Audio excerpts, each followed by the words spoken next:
Despite the fact that Ghostbusters, Frozen Empire includes 3 of the original 4 Ghostbusters from the iconic 1984 film, the new movie does not do much with its beloved characters, leaving one Ghostbuster shining bright while the others fall into the background. Ghostbusters, Frozen Empire is the 5th installment in the Ghostbusters franchise, which was originated by actors Bill Murray, Dan Aykroyd, Harold Ramis, and Ernie Hudson. Although this new era of Ghostbusters boasts a new cast, including Paul Rudd, McKenna Grace, and Finn Wolfhard, aspects of the early films are still, somewhat, involved.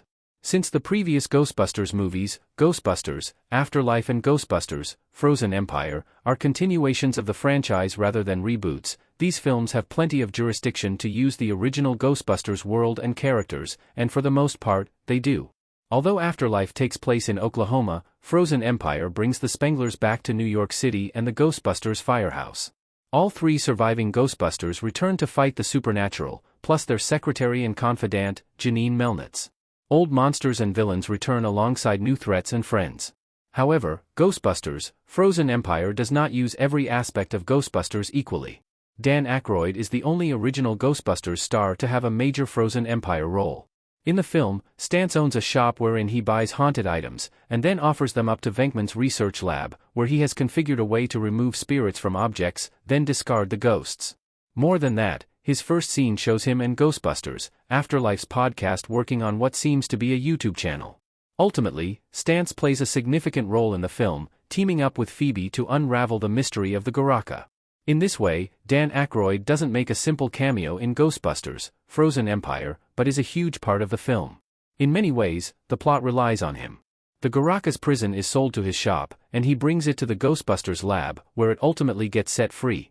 Stantz is the one who finds Dr. Hubert Wartsky, who explains the Goraka's mythology, and even gives it its name.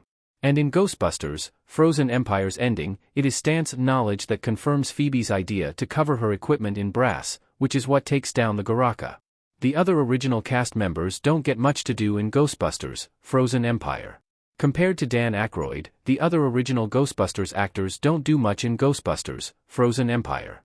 The Ghostbusters actor with the most screen time after Aykroyd is Ernie Hudson as Winston Zeddemore, and even then, the difference is significant. Where Stantz helps move the plot forward, Zeddemore is a figurehead.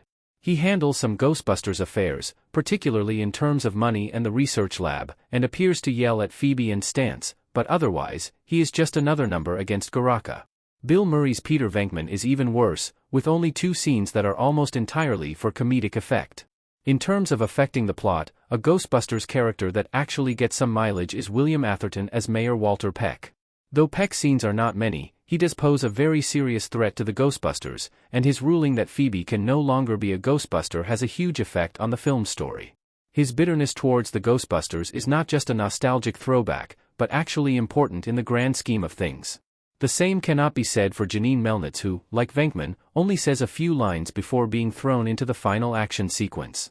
The original Ghostbusters are a problem for the new franchise. Phoebe Stay Puft Marshmallow Men. Ultimately, Ghostbusters, Frozen Empire proves that merging the old Ghostbusters with the new is a very difficult task. Although bringing Venkman, Stantz, and Zeddemore into the plot is exciting for Ghostbusters fans, it is very easy for the new era of Ghostbusters films to become convoluted with characters. It is almost pointless to include the old Ghostbusters if they aren't going to actually play a part in the film. In many ways, their presence just takes away from the new characters that need more establishing. In the end, if Ghostbusters, Frozen Empire is granted a sequel, it will have to learn from its predecessor. The next Ghostbusters movie needs to be careful about how many characters it includes and how they are being used. While nostalgia factor is definitely helpful, sometimes it can be more of a hindrance to what the movie is actually trying to do. Ghostbusters, Frozen Empire offered a peek at where the Ghostbusters franchise could go terribly wrong.